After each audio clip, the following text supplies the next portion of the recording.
Hello, ladies and gentlemen. Welcome to day 2 of our 365-day Bible reading challenge. Today we're going to be digging into some very interesting passages that pose some mysteries to us. So I have to point out the fact that there are a couple of things in these passages that we don't know the answers to. Where did Cain get his wife? We don't know. Who are these people that would threaten him whenever he gets ran out of the garden? We don't know. Who are the people that would live in the city that he goes to build? We don't know. Simple fact of the matter is, none of that is spelled out clearly in Scripture. There are theories, there are hypotheses, there are all of these things that we could talk about, but we don't definitively know those answers. Now, does that take away from the meaning that we can glean from the Scripture about temptation and sin and redemption? No, it doesn't detract from the original story. But these are interesting things to be able to point out and to be able to study. But the short answer is we don't have the answers to that. Now today, something that jumped out to me, Genesis 4. Then the Lord said to Cain, "Why are you angry? Why is your face downcast? If you do what is right, will you not be accepted? But if you do not do what is right, sin is crouching at your door. It desires to have you, but you must rule over it." So this is in the context of Cain and Abel whenever they brought their offerings to God. And he accepted Abel's and he didn't accept Cain's. We don't know exactly how Cain found out that it wasn't accepted, and we're not absolutely certain the motive. We think that God may have been evaluating the heart of the giver instead of the actual gift itself. We don't absolutely know the answer to that either.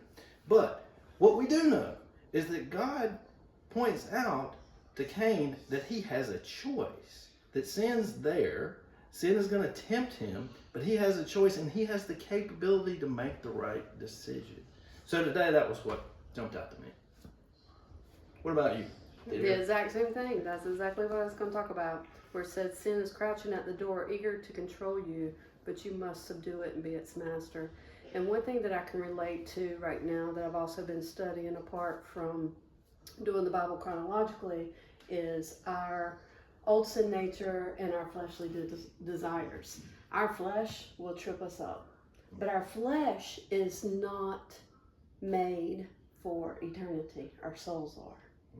So when we let our flesh and our desires trip us up, that's sin crouching at our door. It's very eager to control us if we don't subdue it and be sin's master instead. So that's what stood out to me too, Jonathan, is just that's God's command right there in the beginning, to Cain, and saying, "Hey, if you refuse to do what's right, watch out." Yes. And I have lived that. So, that's interesting that the exact same thing stood out to both of us. You guys probably have things that stood out to you in these passages today on January 2nd. Feel free to post them in the comment. Just tell us what you're thinking. Tell us what jumped out to you. We'd love to hear it. Love to hear your thoughts about it. Do you have any parting words? Well, there was a question last time in our last video. So Ginger is reading from the NLT, Yes. The New Living Translation. I'm reading from the NIV. Now, that's just my preference. I've used the New Revised Standard Version. I've used the New International Version. I've used today's English version. I use multiple different translations whenever we're looking at this, but my go-to is the NIV. So, pick the one that works best for you, I would say. I would caution anybody on using the Amplified Bible.